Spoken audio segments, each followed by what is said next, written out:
Welcome to Great British Mickey Waffle, and as bucket lists go, our guest this month very possibly had the bucket list to beat all bucket lists. We're joined by someone who's visited all 6 Disney castles. Impressive in itself, but he has managed to do this within the calendar year. Hold tight, fasten your seatbelt as we take you on a global Disney journey of a lifetime. Now my wheels in motion and my windows open with the wind blowing in my hair. I'm driving down the highway, gonna do this my way. I can feel it in the air. Here I go.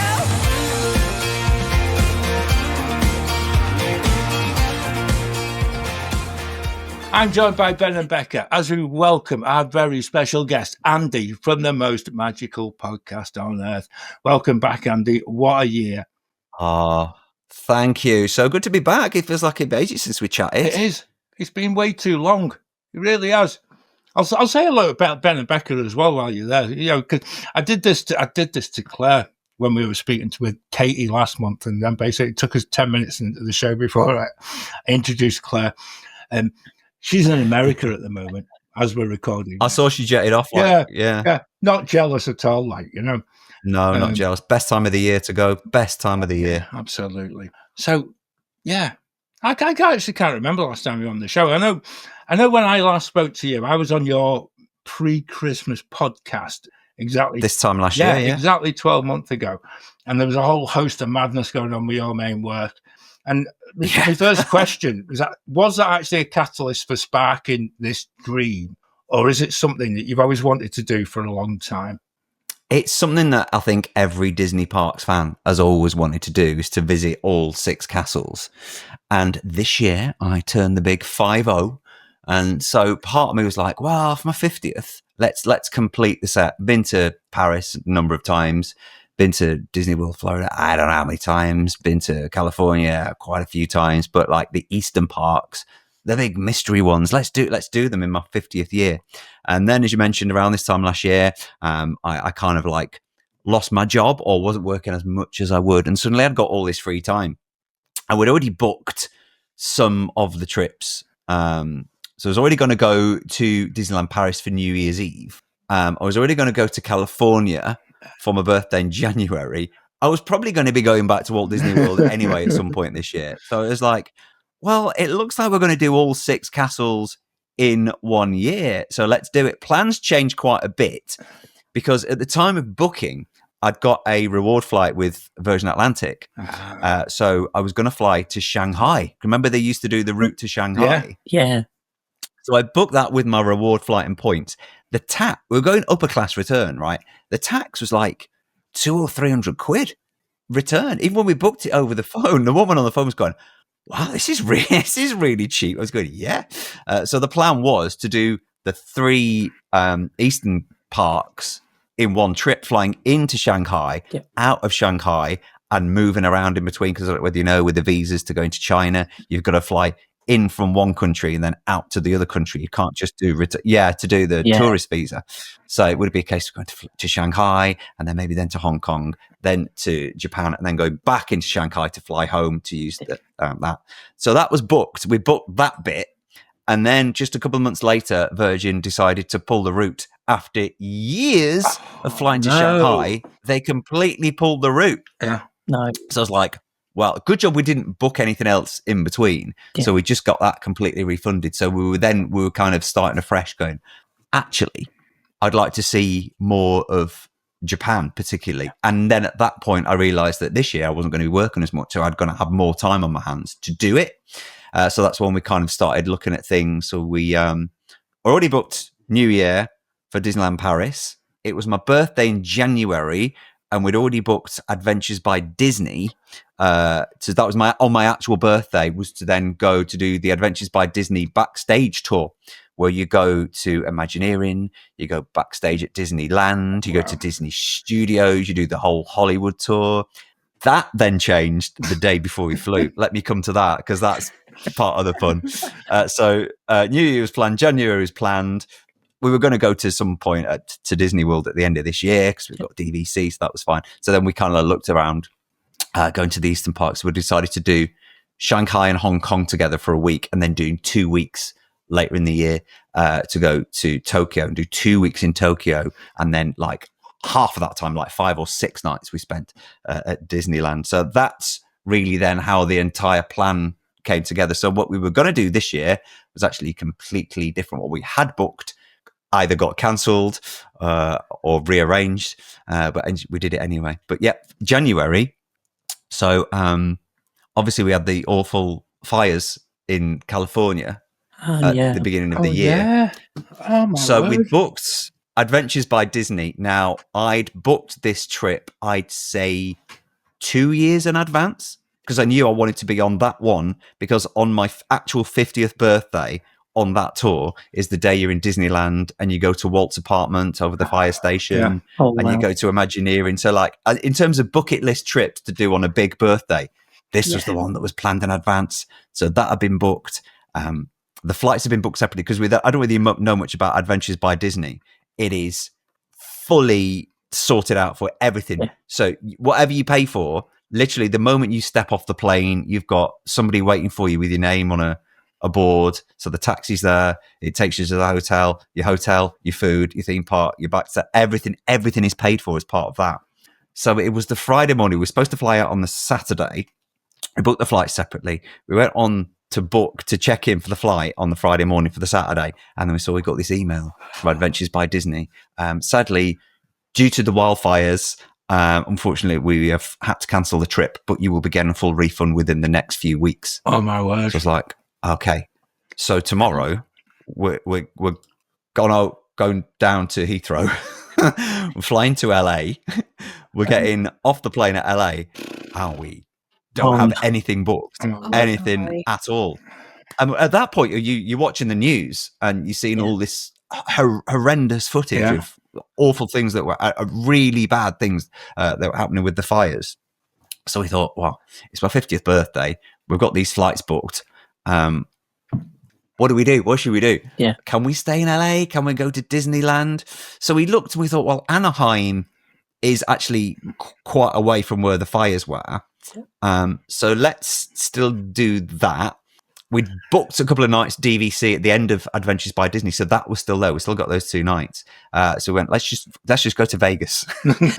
So we landed in LA, and then 3 hours later, got on a plane to Vegas. Oh, wow. Had a few nights in Vegas, and then flew to Santa Ana, John Wayne International Airport. Yeah, which is incredible. Have you ever flown to that airport? No, I've heard it's very good though. If you ever have to do an internal flight, if you're going to Disneyland, so maybe you're going to Disney World first and then going to LA, if you can get a flight that goes to Santa Ana, John Wayne International Airport, it's small, it's 10-15 minutes Uber away from Disneyland. Wow. Incredible airport, nothing like the chaos of LAX or driving through Los Angeles. It's really good. So we flew to Vegas, a few nights in Vegas, and then managed to go to Disneyland. So I still managed to be in Disneyland for my actual 50th birthday. Oh, wow. And they also do a 1-hour tour, walking in Walt's footsteps, where they take you into Walt's apartment over the fire station. So I still managed to do that on my birthday. So cobbled it all together. Yep. So that wasn't originally when we made all the plans. They weren't the plans, but that's what happened this year. Yeah. So that was quite quick. Yeah. That's quite quick in actually ticking 2 castles off the list in the first few weeks of the year. And I think that first 2 weeks of the year. Yeah, 3 weeks. That is massively impressive, because actually the way you're talking about this, I thought the logistics of all of this was going to be a nightmare, right? And from what you've told us in the very first part of this whole recording, is it was worse than the nightmare you actually would think it would ever possibly be. So I don't know how you would come together and try and plan something like this. And I think that for me is one of the key parts of any holiday. Is if you're a planner, you go to the nth degree and things like that. And to actually have that email on the day that you're meant to be going as the curveball for going to Disneyland must have been something else. So where did you go after that? Let's go through, because actually I will come back and talk about the castles in a bit, because actually, Okay. So we've got Paris, Tick. California, Tick. done. Where'd you go next? So our next stop was, I'm trying to remember the dates now because it feels so much in a year. It feels hard to remember what we did in which order. So our next was, we did a week where we flew into Hong Kong. So we booked flights. So we just did a week. So we flew into Hong Kong, had 3 nights in Hong Kong, and then had an internal flight from Hong Kong into Shanghai. And then we booked the return flight from Shanghai back to the UK. So it was 3 nights in Hong Kong, staying at Disney, and then an internal flight with then 3 nights in Shanghai, once again staying at Disney. So that was quite a quick trip. I think we flew out on the Friday. By the time we landed, it was like Saturday evening. But then when we flew back, you kind of landing back on the same day. But yeah, I remember because you kind of reviewed all of these on your podcast as you come back and things like that. So I'm going from the notes that I've made, because actually I did listen to them, and actually I really enjoyed them. You rather enjoyed Hong Kong, didn't you? Hong Kong is incredible. Hong Kong as a place to visit is also incredible. And this is the good thing about visiting these Disney parks. These are places I would never have gone to if it hadn't been for Disney. And now it's made me want to go back, yes, to visit the parks again at Disney, but to explore more of Hong Kong. Hong Kong is incredible. The parks are incredible. I mean, there's only one park, and it's the smallest and quietest of all the parks that we've ever been to. They've got quite a bit of land there, and it's kind of like on a little island right by the coast. And in fact, on the first day we got there, because only 3 hotels actually, like moderate value and deluxe, if you like. So we stayed in the moderate, and they're all connected, but you can walk along the harbour front to get then into the park. And as you walk along the harbour front, I saw this like jetty where it looked like you could like get a cruise ship or something. I was intrigued by this jetty. So I started Googling and going, why would there be jetty? So when they built the park, the idea was that you'd be able to get a ferry from Hong Kong to Hong Kong Disneyland, which I thought would have been incredible. What a way to go. Yeah. But so they provided buses from the hotels to the park itself, but I mean, you could walk it, and it's also very easy to get from Hong Kong. I'd say you wouldn't actually have to stay at Disney if you didn't want, but such a small park. If anything was a 20-minute wait, that was considered busy, but it felt very much like the old days of going to Disney when you didn't have to worry about fast passes, and it wasn't that busy. Just a very relaxed vibe. The castle show was a beautiful castle as well, because obviously they've had just recently built that castle, so that was stunning. But I think that's why I loved the charm of Hong Kong. Mystic Manor is an incredible attraction. It's like it's an iconic Disney attraction. It's classic Disney because it's not based on IP. They say it's their version of Haunted Mansion. It's not at all. It's completely different. It's a trackless ride that maybe a little bit like Haunted Mansion, with little Albert, this monkey who plays tricks, and all the things in the mansion come to life. And it's all connected to the SEA, the Society of Explorers and Adventurers, which I didn't know a lot about, but going to the Eastern Parts, you start to look a little bit more into that and how they connect. As soon as you notice it, you can see it everywhere else. And it's like when Disney World in like Jungle Cruise, there's just bits and pieces. And it's like, I remember watching, I think it was Behind the Attraction on Disney Plus.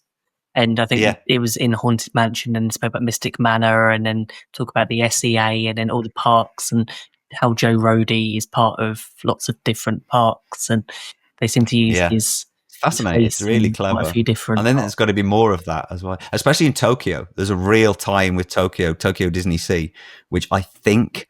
I mentioned it on the podcast. I think, does Tokyo DisneySea? Yes, it's by the sea and it's all water based. But does the SEA in Tokyo DisneySea stand for Society of Adventures?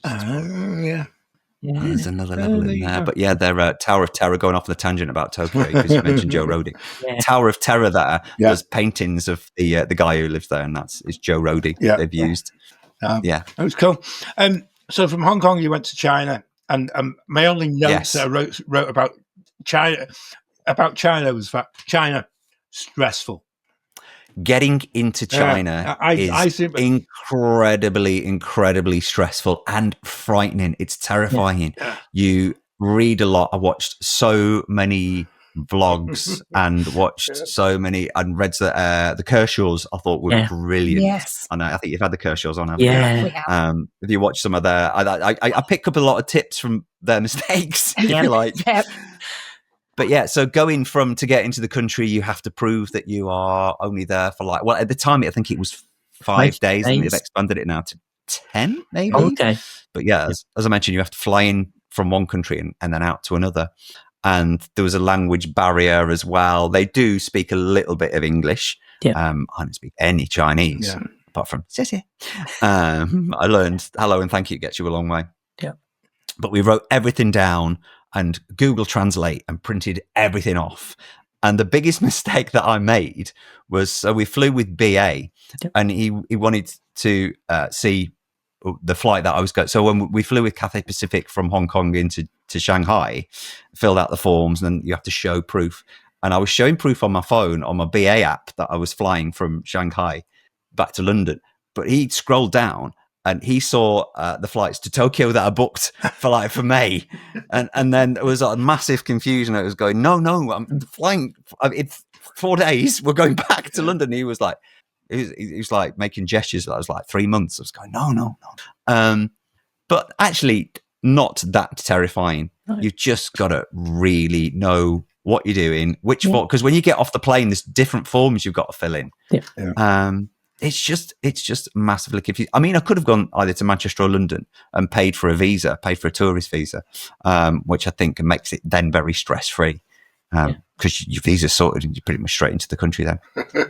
But once we got into China, the best thing I did with China, because I knew it was going to be stressful getting into the country and going through immigration, we booked transfers. I've never had it where you get to an airport and somebody there with your name on a card. Yeah. So we did that, and I booked it through trip.com. Yeah. And it was £12. It was £12 for a private transfer from the airport. Yeah.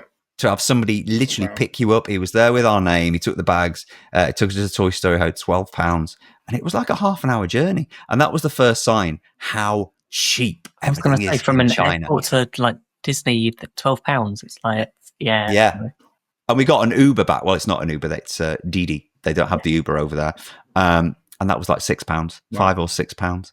Wow. Yeah. And that was another thing to get your head around in China, that things like Google Maps, Uber, they don't have any of that. And they probably wouldn't work either, would they? Because actually it'll all be, is it all blocked? And yeah, they were, but I think it's because I had a British iPhone. When I was on the Wi-Fi, it didn't work. But if I went off the Wi-Fi using my SIM, actually a lot of it did work. Okay. Because I used Google Translate quite a few times over there, so that worked for me. But yeah, in terms of paying for things as well, you had it was Alipay, which is connected to your credit card.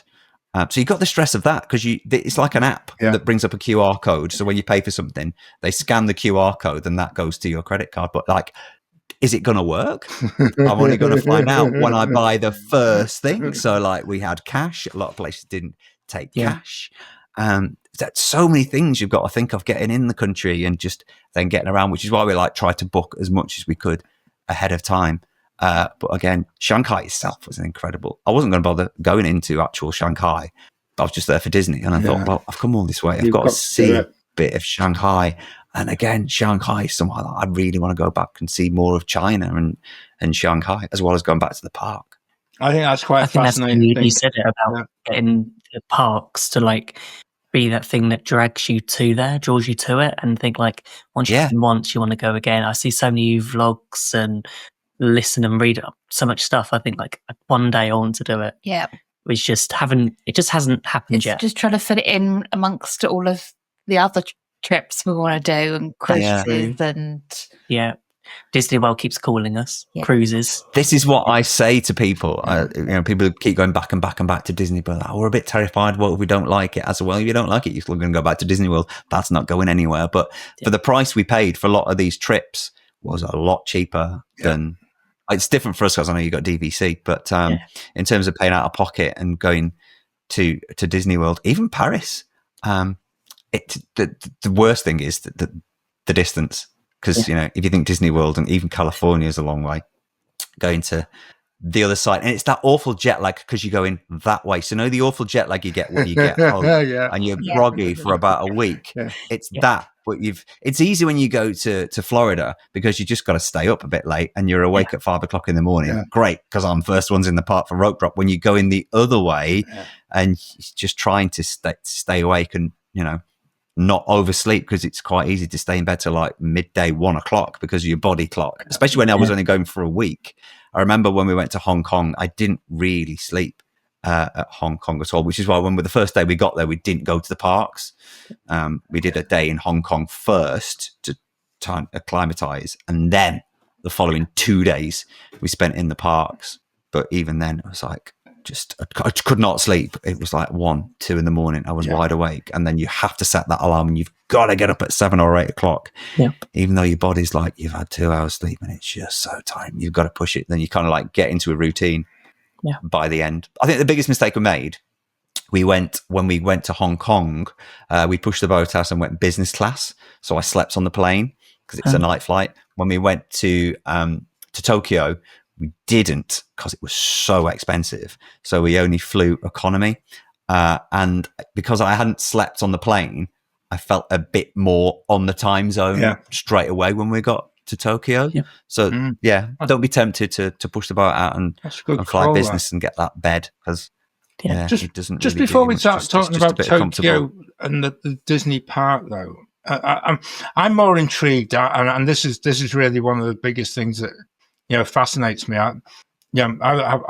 Goodness, I'm going back a few years when I was in Hong Kong. This is like we went on our honeymoon there because my brother lived out there, and we didn't have any money, and he was working out there, and we basically went and stayed in this place, and just even the cultural part of going to a place where English is not widely spoken, but the cultural development of you as a person is for me, I feel this is where people need to take themselves out of the comfort zone and actually just widen your own horizons as to the wider world that's out there, irrespective of the Disney part of it.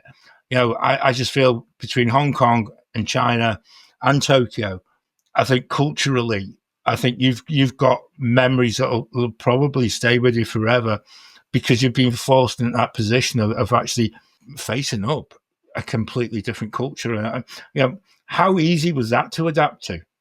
I think Hong Kong was really easy because it's very, very Western, because it was under English control. Because the first full day we went into the city. So we saw like the road signs are in Chinese and in English, and a lot of people spoke English. So it was a very easy way. It was a nice kind of like footstep in to getting around and kind of acclimatize into the language and the cultural differences. But then obviously when you go to Shanghai, it really is, you've got to immerse into the culture, and you've got to know, what people, it's not just saying hello and thank you. It's, we've heard that people not necessarily up for queuing in China, and you've got to be ready with your elbows because people will just brush past you in a queue. So you've got to be ready for that. And then it's downloading DD and Alipay, and it's really funny being quite the novelty of I remember when that first day in Shanghai, I stood waiting for my husband outside the toilets, and a little group of school kids came in, a little group of Chinese, and they kind of ran over me and they all going, hello, because it was the only word they spoke. And I was like, they're not used to seeing people like me in the parks. So you're quite kind of like the novelty then. But I kind of enjoyed that in a way. And also the cultural differences of how people do Disney in the Eastern parts. It's very different. You notice things like I didn't see an ECV at all in Hong Kong, China, Japan. Didn't see an ECV at all. People are, yes, they're there for the rides, but they're there more for the characters and the photographs, especially with Duffy and Friends. Obviously, we've started to. Duffy has gone into Jollywood Nights now, and Duffy and Shelley May are over at California. But Duffy and Friends over there, they are Yeah. huge. Yeah. And like, it's like Beatlemania all over again. And they will queue. You'll see a queue for characters and you'll go, oh, there's about a dozen people in that queue. So it's probably 20, 30 minutes. And then they'll go, it's an hour, 2 hours. You go, oh, there's not that many people in. But they are given so much time with the characters to do photographs. So they'll do a photograph on their iPhone, then they'll get the Polaroid, then they'll get another camera, and then they'll get their iPad out and they'll film it, and they'll do that with themselves. And then the other person in the party will do that, and then they'll have one together. And the characters are really prepared for it. Yeah. Okay. And the characters will do all the poses. They're ready. The characters will move you into a pose if you want. In Tokyo as well, in Japan, once they've taken the pictures, if a cast member has taken a picture, they will then give you your camera back and go through the pictures with you before you leave the character. Because if there's any pictures that you're not happy with, you'll go back. I'd be asking them shoot. to get the sound of my eyes rolling in the background. This is not great. I would just be, yeah. I've just got this vision of like a cast member, like there's, like when you go into like Walt Disney World and they put like signs up for like line starts here. Yeah. I've got like that for photos. It's like, oh, here's a 90-minute queue for getting your photo taken because everyone's having like 10 different versions. Oh. Yeah, but the queues are not that long. The queues are quite short. But it's just like it just takes a lot of time. I think that's worth. It's fascinating. It's just a cultural thing, though. It's just that's what they go for. And it's like when we went to the new Zootopia land in Shanghai, people were just there, not really for the attractions. They were there having their photographs taken with every little corner and every little detail of the land. They just wanted to be in there. Yeah, it's all about the gram and then some. Fascinating. Wow. And so, so we went. China was stressful to get to. So I then do my homework for the show because I do like to do it. You described Tokyo. The park was more stressful than actually the place.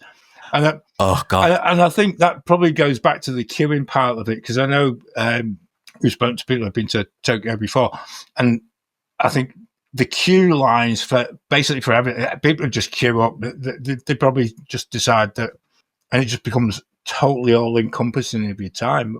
How did you find it?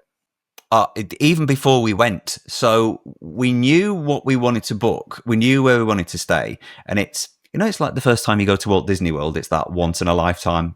We're only doing this once. We're never coming back. Yeah. So you go all in. Now. yeah. Remember 2020 holidays. Yeah. So it's like that. So we thought we wanted to stay at Miracosta, which is the hotel that's inside Tokyo DisneySea. And again, we've done a lot of research. We've watched the Kershaws, we've watched Adam Hatton, and we looked at where the best hotels were. Different hotels had different perks, and there's various packages that you can buy.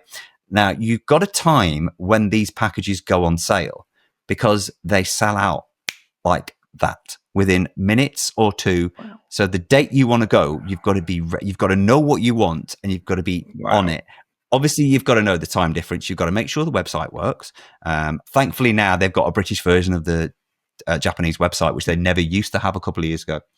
And when we needed to book was actually in January when we were in California. Well, we actually weren't in California because after we were going to California, we went to Hawaii because we wanted to stay at Aulani. So we did California, then Aulani. So it was when we were at Aulani, they were the days that the availability for Tokyo had come up. So we're going, right. So at home, it is how many hours difference? But then we're on, hang on, no, because we're in Hawaii. So that's 3 hours further back from California. So you've got to really work it.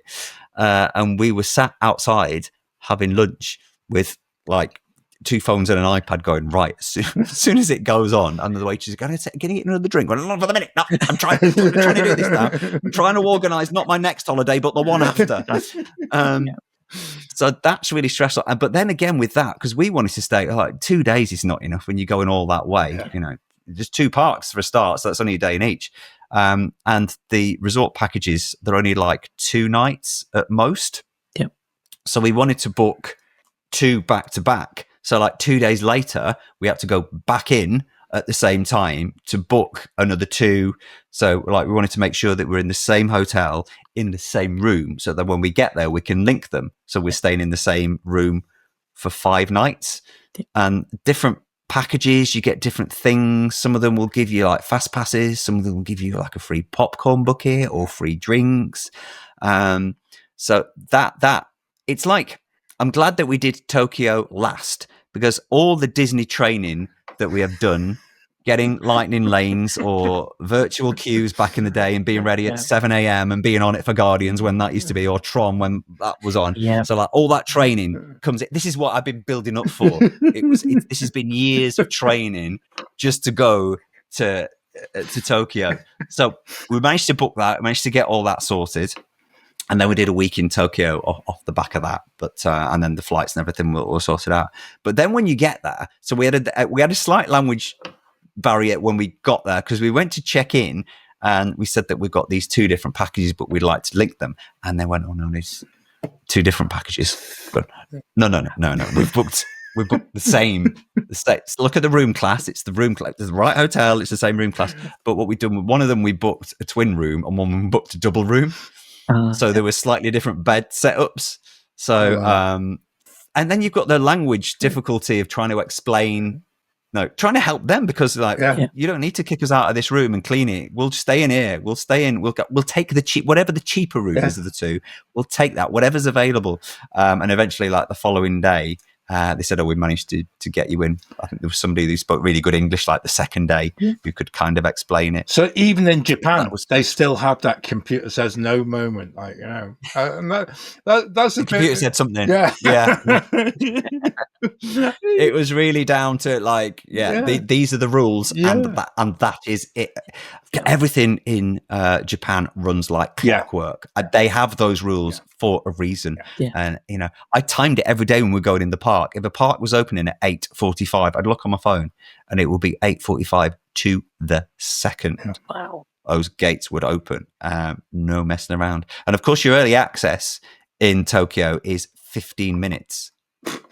People complain at Disney World, "What am I going to do in half an hour?" You can't do anything in half an hour. 15 minutes, you've got to get in. People are there like queuing 2 hours before. Even when you're at the hotel that gives you the 15-minute early access, people are still getting there 2 hours before. But we learned after the second day that 15 minutes, that queue will go through in 15 minutes before the general public get in. It really moves fast.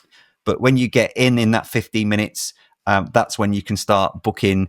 If you wanted to book dining, like quick service dining, there were 2 free fast passes every day. If you want to go and see one of the shows, you've got to pre-book in for the shows. You can't just rock up for a show. There's no standby. The standby is on the app. Oh, wow. So in that 15 minutes, you're walking fast, not running, please. Walk safely. You're walking fast to the attraction that you want to get on, whilst on the app, one of you is trying to book a fast pass, the other one's trying to book a show. It's a lottery. And you've only got so if the show is on 5 times a day, you've got to decide which time you want to go, and you go for it, and it tells you straight away whether you're in or not. You don't get another chance of going for another time. If you don't get it, you don't get it. Wow. The first day we didn't get it, but we were still in the 15 minutes, so we managed to go in and buy a ticket for Big Band Beat, I think it was. So there's so much to do in 15 minutes. It's hardcore. Disney training, like I say, it's really hardcore. But then that also don't go for fun. It's not fun. It's not fun. Don't expect to have fun while you're there. But it also shows that you don't want to be wasting time in the hotel with breakfast, and like you have to be absolutely on point from minute 1 when you wake up.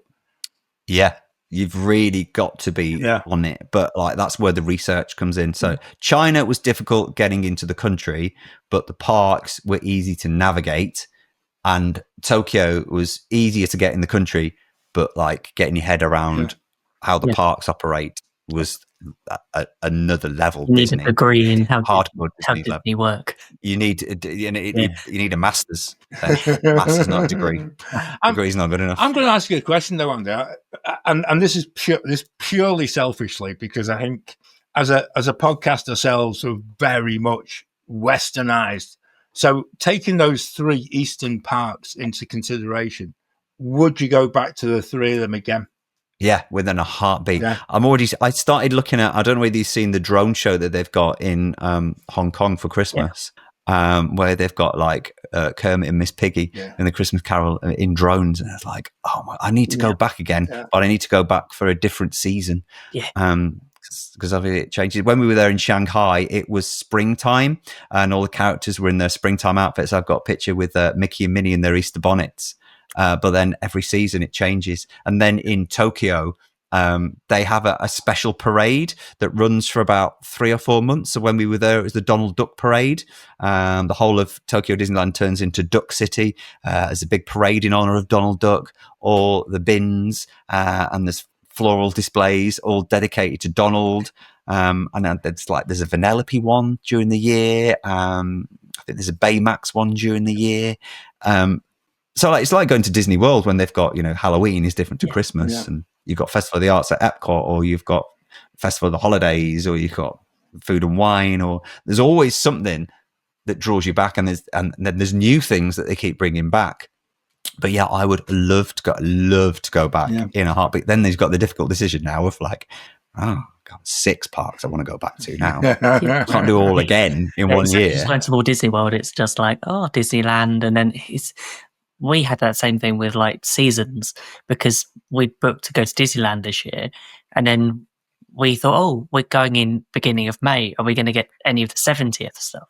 But no, we didn't. We were there 2 weeks before. But too early. Yeah, too early. They were just finished. I'm going back in February to finally do Adventures by Disney. So yeah, back again next year. But I'm starting to think of two conversations were happening. The new cruise ship that's going from Singapore. We're like, well, I'd like to do that. So can we tie in? Which foreign parts can we tie in if we do that? And then it's like, if we were to do all 6, if you have a massive gap year, when we win the lottery, if we were to do all 6, which way round would we do it? Where would we start? Because there's that guy that did it, wasn't he? On YouTube. I think it was it Forgive Kids the World? Yeah, I think it was.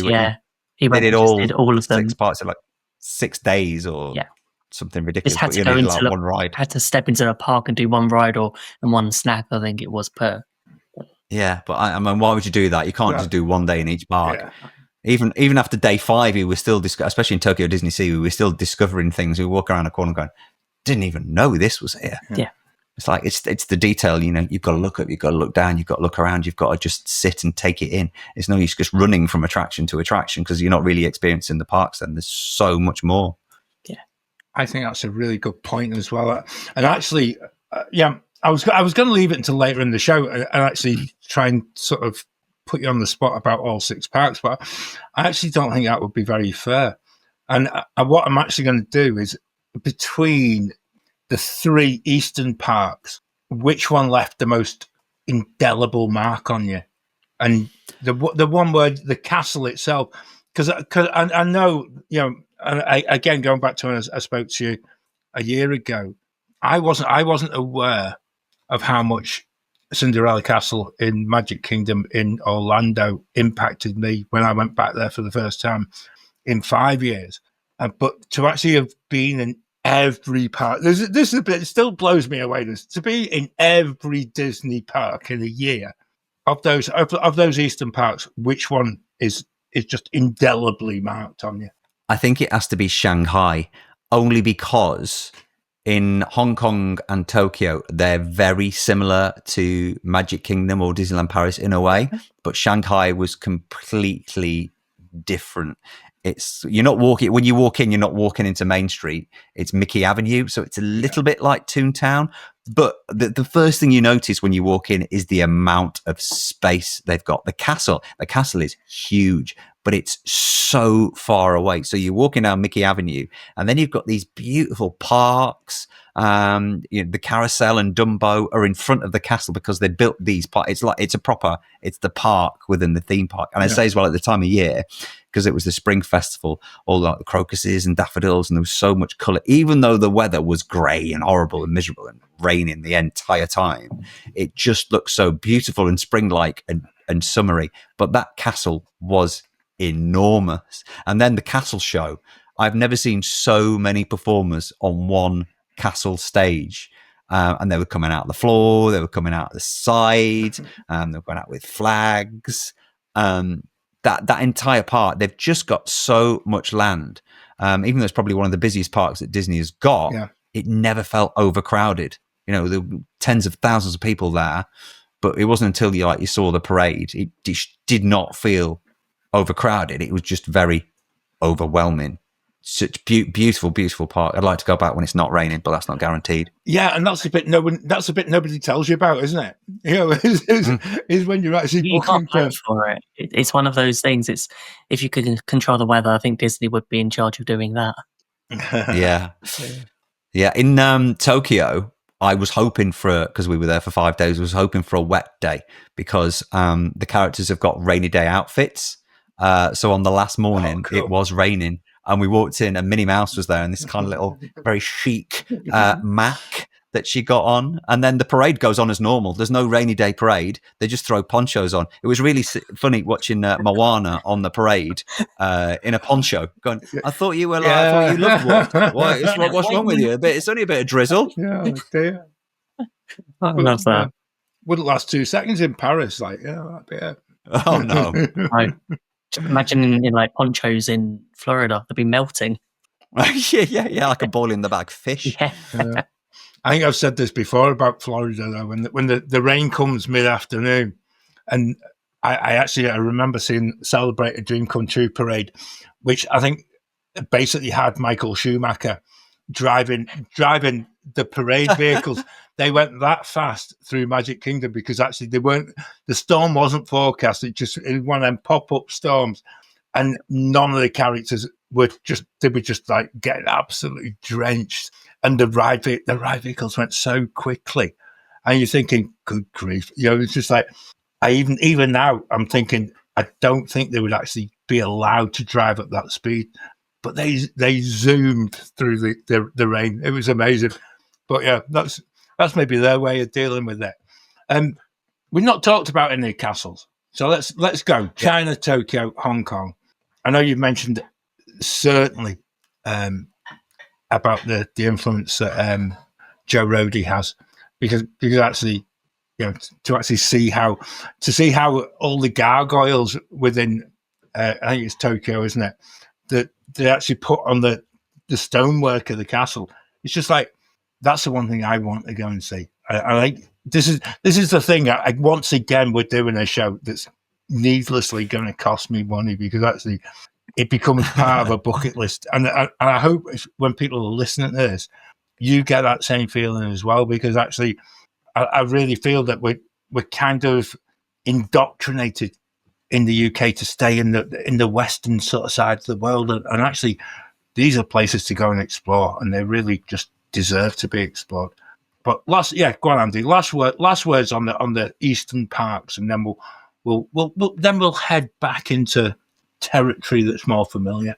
In terms of castles, do you know what was the most disappointing? Was Tokyo. Really? Wow. Yeah, the castle is very much like Florida. It's very much like Magic Kingdom Orlando. You look at it, and it's like pretty much like for like. And I wasn't a massive fan of the Main Street there, because it's got a canopy over the top. Oh yeah, so it didn't have that Main Street feel. It's like, obviously they've catered for rain, but Paris caters for rain, but in a beautiful way, where you can still walk down Main Street, but if it's raining, you can walk down the sides, and you can even. There's a way of getting around Paris where there's a lot of undercover walkways. It looked very dated, I would say, Tokyo. I don't know whether a lot of love has been given to Tokyo DisneySea next door, with being the new super park, and then Fantasy Springs, which we've got to talk about later. So I don't know whether that's got all the love, but I was a little bit disappointed with the castle in Tokyo and the park itself. There was a bit of an odd layout. The Dumbo ride, because I wanted to make sure I got on every Dumbo ride, because that's the only attraction that you can find in all 6 castle parks. So I've got to do Dumbo. And it's kind of in Fantasyland at the back of the castle, but in front of Haunted Mansion. And it's just like, this really doesn't make any sense. And there's a lot of space in front of that castle as well, where not a lot happens. There's no castle show there that they use. So it just, I didn't get a feel for Tokyo Disneyland, but it did for Tokyo DisneySea. Whereas Hong Kong and Shanghai, those castles are so stunning. You can spend a good hour just walking around and looking at the detail, especially in Hong Kong. There are all the different characters that they put in the stonework, and you can walk around and look up and see new things all the time. Oh, that's cool. So you were saying there's parts of Tokyo that are additional to that. So obviously there's a Tokyo DisneySea, which again is theme park. But what was the other one that you just said we would come back to? Let's get back to that now. Let's get Tokyo DisneySea, right? Yeah, Disney Springs and the Springs as Disney well. Springs. Yeah. Disney Springs, which is the new area in Tokyo DisneySea. Yeah. So imagine Fantasyland water-based. Basically, that's what they've done. And it's the most stunning land. It's definitely got the greatest Disney attraction in that. The land itself is beautiful. I've seen vlogs and pictures of it, and I thought, oh, there's like a few water features that they've carved Disney characters into the stone, but it's not. It's as you're walking around, they are everywhere. They've really put, and a lot of that goes with what I think that they think in Tokyo is it's not a case of, okay, we've built this, how can we make it cheaper? It's like, we built this, how can we make it even better? It's like they just throw money at everything. Just it's all about the customer experience. Nothing is like too big. Let's go. All the attractions in there. The Frozen ride that they've got, I was expecting to go on Frozen Ever After. It's not. Frozen Ever After is like, imagine they took the entire first film and made it into an attraction where you're on a boat and you're going through the entire film, and like a quarter of that is the Frozen Ever After attraction in there. What they've done is just stunning. Even the queue where you're walking through Arendelle and then you're walking through the castle, the floor, the ceiling, you're walking through, they're built like gardens outside, but they're actually inside, and there's like a music box that you walk around that, again, that's got so much detail. I was like, you didn't have to go to this much detail, but you went to this much detail. And even on the ride, as you're going up the ride and you're going through the snow, and Elsa stood at the top, they even put the footprints all the way up the snow where she's standing. Again, you didn't have to go to that much detail, but they really have. And that is what they've done in Tokyo to the next level in Fantasy Springs. It's just so beautiful. Even though the layout of that park is a little bit odd, because it's like a lot of the park is the hub and spoke, you can walk around, you can get from, even Hollywood Studios, you can get round from A to B via Andy's backyard straight into Galaxy's Edge. You can walk around every park. But over there, you can't. To get to Fantasy Springs, if you want to rope drop that Frozen ride at Fantasy Springs, you've got to walk through the entire, it's a good 20-30 minute walk just to get to it, and it's kind of then at a dead end. So it's a bit of an odd layout, but it is worth the walk just to get to that part of Fantasy Springs. And I hope that some of those attractions they can pick up and put somewhere else. That's what's intriguing me here, Andy, because actually from what you've said already about Hong Kong, China and Tokyo, but the whole fact that the Imagineering side of it is still vibrant and still so powerful, and they're not frightened to spend in a few quid.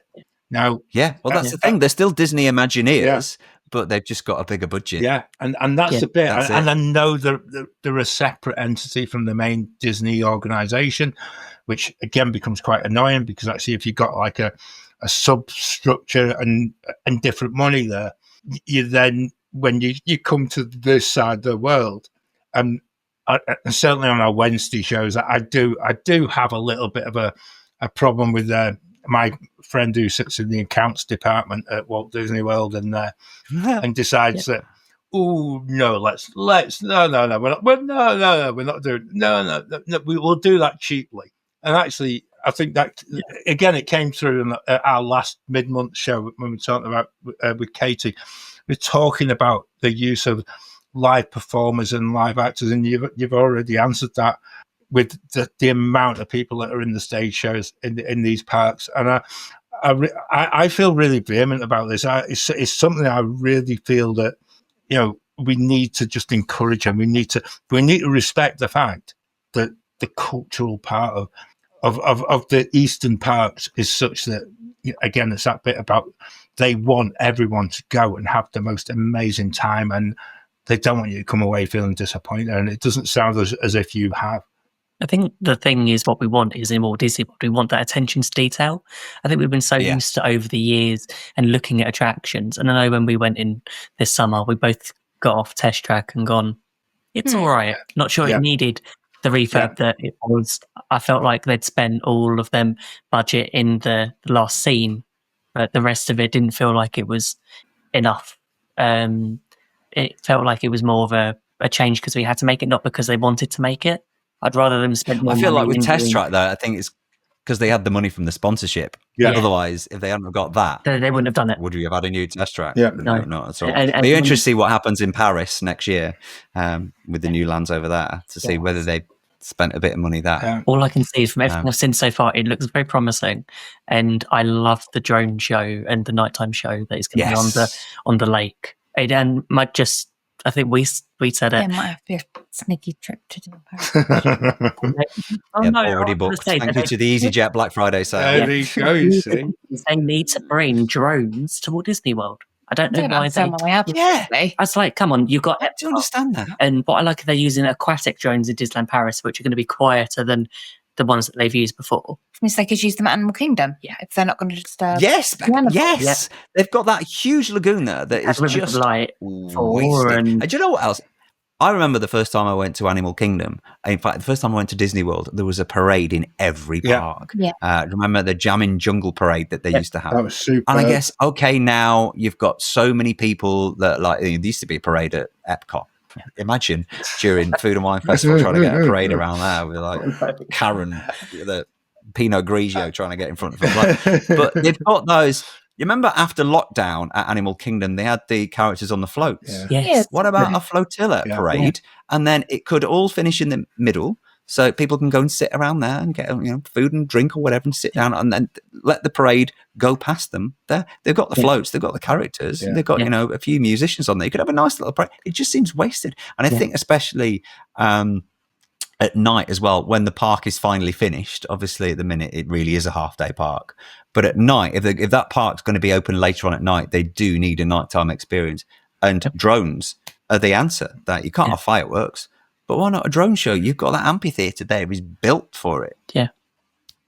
So there you go. You're actually answering the next question I was going to ask you, and that was the whole factor. How did you feel like going back to Walt Disney World after you've been everywhere else? The thing is, though, it was so nice to go back to Disney World, because every time we go to Disney World, we start planning, going, right, we're going to eat here, we're going to do this park on this day, we're going to do this, and then after doing all the other parks, trying to get into China and doing all the planning for Tokyo, chaos into the familiar. We're going, isn't it going to be nice? We made no plans, and we just went for nearly 2 weeks, and we're just going, right, let's just see what happens. Didn't get any lightning lanes. We booked all the attractions we wanted to do. We got on all the attractions. We just took our time. We had a little bit of a rest in the afternoon. But it's easy as well, because you've done it so many times. When you're going somewhere for the first time and you may not go back, you want to do everything. You want to do that thing where you just want to, like, okay, I need to do everything because it's my once in a lifetime visiting here. Yeah, because the worst thing would be to get home and somebody would go, oh, did you see that ride? Did you go on that? You're going, what? I didn't even know. And then there was some days as well, especially in Tokyo, when some rides were down for refurb. The Baymax ride was down for refurb, but it reopened on the last day we're in the park. So like you start making a list of going, right, okay, we've got to be in that park on that day, because there was no park hopping as well in Tokyo. You had to book your park. It's one park one day, whether you like it or not. So we had to make sure that we were booked in Disneyland to do that on that day. But yeah, going back to Disney World was just a breeze. And there was also new stuff, like the new Test Track was open. Beacon Barrel was open. Geo 82 was open. So there was loads of things that we hadn't done before at Disney World. There's always, even though you can go every year, there's always something new at Disney World. Nice villain show at Studios. The villain show's brilliant. Yeah. And the new Little Mermaid, which was cheap. No, forgot all about it. Yeah, Little Mermaid. Yeah, and then the nighttime parade. Magic Kingdom. Yeah, Starlight. I hadn't seen that. What before, did you make of that? Here we go. I'll put you on the spot. All right. Well, the thing is, in Tokyo, they got the most incredible Main Street electrical parade, which goes on forever and ever. And then we watched Starlight. Some of the floats were incredible. It's really nice. But then it was the in-between bits on the floats. There were dancers, and they had like, I could go through my box of Christmas decorations now and get a few strings of fairy lights, stick them on a jacket, I could join that parade and people wouldn't know. They'd think I was part of it. It was going, oh, why? Just, don't be cheap. Just don't do it at all. Yeah. It wasn't. I love the fact that we've got it. Yeah.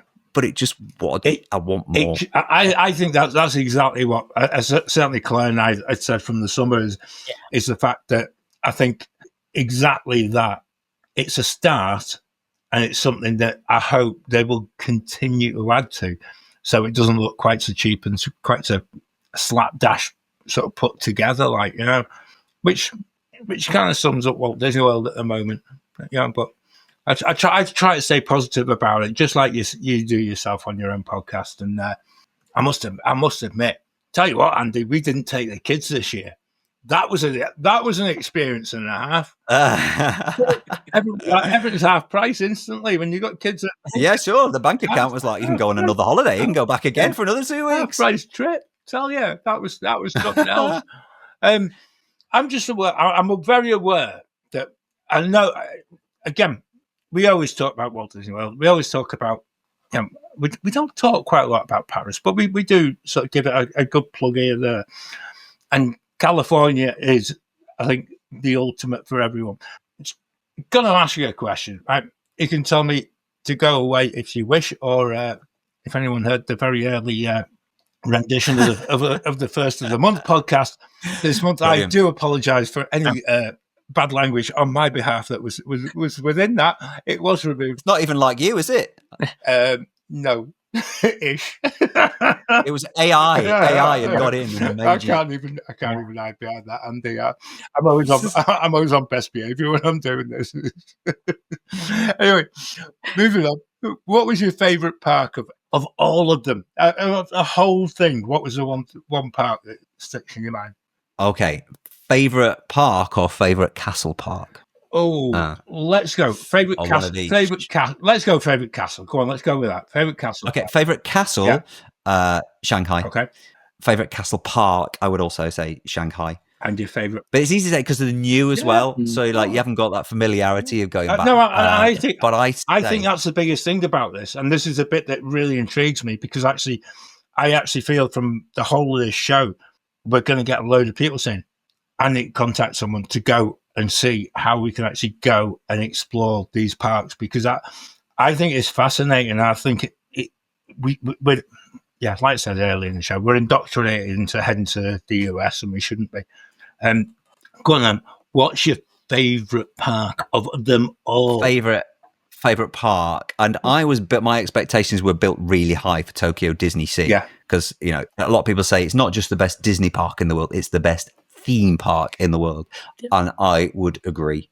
My expectations were incredibly high, and a part of me was like, is this the greatest theme park in the world? But when you step back and you look at the theming of all the lands, where you walk in, you've got a Mediterranean harbour, and you can go around the corner and suddenly you're in Venice and you can do a gondola ride, and then you go around the corner and then you're in the Tower of Terror, and then you're in the American waterfront, you're in old school New York, and then it's just phenomenal. And then you've got the Fantasy Springs, but all the rides they've got there, they've got classic familiar rides, Tower of Terror and Soarin' is in there, and again the theming of how they've done these rides. I've been on Soarin' before, but the whole experience, the way that the park is themed to discovery and adventure, which is why I said before about Society of Adventure and Explorers, every attraction there's something about exploring and adventure in it. So Soarin' is set in, it's like an art gallery / museum where you're walking through the history of aviation. So there's a lot of history in there, and it's like it's an art gallery. And then the room before you go in the attraction is just a room with all these paintings on the wall. But then the paintings come alive. And I wasn't expecting it, even though I've been on a million Disney attractions and I should know how Imagineering works. I wasn't expecting these paintings to come to life. And it's like, it's the pre-show on this screen. And even when you go in, when you sat in the room where you're on the actual attraction, there's a little white picket fence on there that still looks like you're in a museum. So yeah, the theming of that, and then the journey to the center of the earth, which is not like any kind of attraction that I have ever been on before. You can compare it to Test Track if you like, because it's a similar ride function, but really it's not like anything that you've been on before. And then, as I say, Fantasy Springs.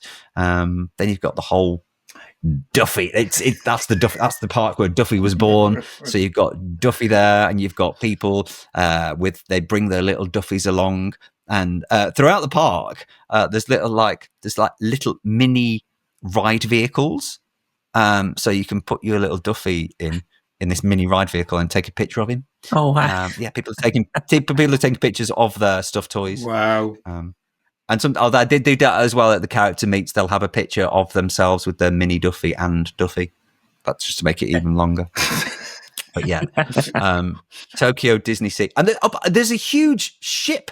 There's like a cruise liner in the middle of the park that you can walk around. And it's got a restaurant and a bar in there, which I thought that they bought it, and it because the way it's set, the theme park is right against the water. And it looks like there's a little crack in the wall where the water's pouring into the theme park. But actually, it's not, because when you go on the monorail that goes around the back, there's actually a road at the back. It's just the way it's been built. But yeah, they've got this like cruise ship. But again, when you go on the monorail around the back, you can see it's not an actual cruise ship at all. But I really did believe that they got this old liner and they'd sailed it into the park and they'd moored it and they'd made it into an attraction. But that's the level of immersion that they've gone for. And then there's the old tram. You know the old tram you see in the like 1920s New York? Yeah. Like the old that used to be on like the High Line. They got one of those that goes around the park. There's a little boat that you can get that goes around the park. The theatres as well. The theatres are stunning. It's like walking into a West End theatre. As I said before, if you want to go and see a theatre show, you've got to go on the app and you've got to get a lottery. And when you win the lottery, it tells you where you're sitting. So you walk in. It's like actually going to theatre. So you're on row D, seat 9, 10, and every seat is full. But there's like a proper lobby and the proper processage, and they're just absolutely stunning. It's not sitting on a cold bench. And also as well in Tokyo, and this is one thing that I would love the rest of the world to take on board, is the way that guests in Japan are aware of everybody else. So before the show starts, if people have got ears on, they'll take them off. Do you see anybody filming or taking pictures during the show because they're told not to? No. There's just that aware. And then the parades as well, people sit on the floor. So you can sit or you can stand. So there's areas. So most people sit so that everybody's got a view. But if you want, you can stand. And so you're standing a little bit further back, but I always prefer to stand because I don't want to sit on the floor. But a lot of people will bring their own mats to be prepared to sit on the floor for a parade, so that, you know, you can be 6 or 7 people deep and everybody can see the parade as it's coming past. There's just an awareness of like, if I look out for you, I know that you'll look out for me. If everybody looks out for each other, we can all have a really nice time. And there's just that awareness of respect and space for other people that I wish was in every Disney park around the world. Just that we could all be a little bit more Japan. It's the same for it's the culture of the country as well. When you get on a train, you get to the station and people will start queuing for where the doors are. So they'll stand behind each other, and when the train arrives, the doors open, they let people off, and then people will walk single file to get on the train. It's just that it's just an awareness of other people. It's part of the culture. But again, like you were saying before about traveling, and you go for Disney, but you experience new cultures. You can even get that in the parks. Not walking around eating is a big thing in Japan. It's quite disrespectful to walk around where not so much in the Disney parks. It's not too bad, but out on the streets, it's kind of like looked down upon as bad manners. I like that. It brings out the grumpy old me in me, it's just like, oh, you would love it. You would love it. You want to see, go and actually see a firework, probably without a child on some shoulders. Or an ice cream in the air. Although the fireworks in Tokyo were not very good. Right. The castle show was, I'm going to say, dreadful. Of all the nighttime experiences there were. And you'd expect so much more. They have a firework display that goes off, it's about 5-10 minutes, and it goes off in the middle of the parks. So they play the music in both parks, Tokyo Disneyland and Tokyo DisneySea. And because of that, you just, wherever you are, you just stop in the parks and you can see it. So that's quite good. But in terms of the castle show, the projection show, it was about 25 minutes long. It was so boring. Really nothing happened. Whereas like Shanghai, because they've got the massive castle, and also in Hong Kong as well, because the castle has been newly built. I think it's also been newly built. So that designed for projection mapping. Projection mapping. With what little pyros they got, I was so impressed with the nighttime showing the castle at Hong Kong. The way they used everything, they really maximized everything. It's the one in Hong Kong called Momentous. Is that the one? Yes. And I used the quote for something. I can't think what. There's a line in it. Yeah. I absolutely loved it. I remember when that came out, and I watched it on YouTube and gone like, this needs to be in another park. I felt like this is a good continuation from Happily Ever After, because I'm not bored of Happily Ever After, but I've just seen it plenty of times. Are you ill? No, we all want something new and something different. Oh, I know the lyric in the song has come back to me. It's something like live the moment, love the memory. Yeah. Or love the moment, live the memory. Find it on YouTube. Yeah. Really good. It's one of those. It's like choky moments. Yeah. No, that's absolutely. Do you know something? I actually feel that whole sentiment of exactly that, about looking after people and actually thinking more about people is such a beautiful way in actually rounding off our whole year of podcasts. And if you're listening to this for the first time and you've joined us for the first time, we keep talking about this. Look after your cast members, look after your fellow guests, because it actually adds to your experience rather than turning up and being self-entitled and stuff like that. And I make no excuse in calling people out for that, because it's horrible. But Andy, as an esteemed member of the Six Castle Club, it's been a delight to have you share so much. And actually, you're probably going to cost a lot of people a lot of money, because you've actually inspired. You're going to inspire so many of us to actually explore and widen our own holiday repertoire. I really feel that that's a massive part of what we've shared on this show. So if people don't, and I don't know why they shouldn't, because actually I really enjoy your podcast. So where can people catch up with you on your socials and on your podcast? On the socials at Pod Magical, and the podcast is the most magical podcast on earth, with new episodes every other Friday, with people sharing their memories. And all the trip reports are on there as well, from when I got back after everyone. And it's good because you end up costing me money on that as well. When you did your show with AJ from the Disney Food Blog, and what that was a cracking show. What a conversation that was. It really. She was, so surprising. Yeah. It's like, I know her voice, but I don't really know much about this woman. But the fact that she went into thousands of pounds worth of debt for her obsession of going to Disney, and then how she built up her business, because I didn't even know she owned Orleans. No, absolutely amazing. But fascinating. That was a great episode. I loved that one. Yeah. And yours, obviously. Oh yeah, well, that goes without saying. Yeah, but that was last year though. I need to come back on again.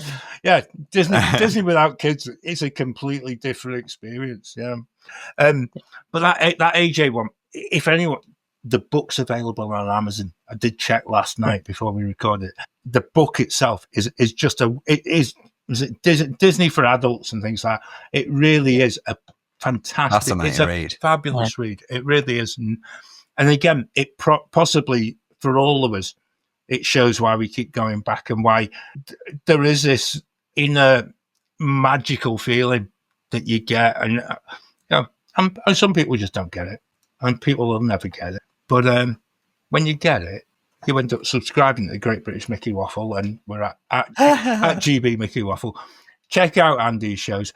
And since this is the last podcast we're doing for the year, can I just wish everyone who listens to this episode and has listened to us throughout the year, throughout the 6 years we've been doing this, a very happy Christmas. And we'll send all of you our very best wishes for the new year. Andy, it's been an absolute delight having you back on the show. We need to get. Oh, it's been brilliant. We need to get you back on more often, because actually, you kept me quiet for ages. And that's always sorry if I waffle. That's always a good thing. It's always a good thing. Anyway, until the next time, we'll see you soon. Thank you. See you real soon. Merry Christmas. Now my wheels in motion and my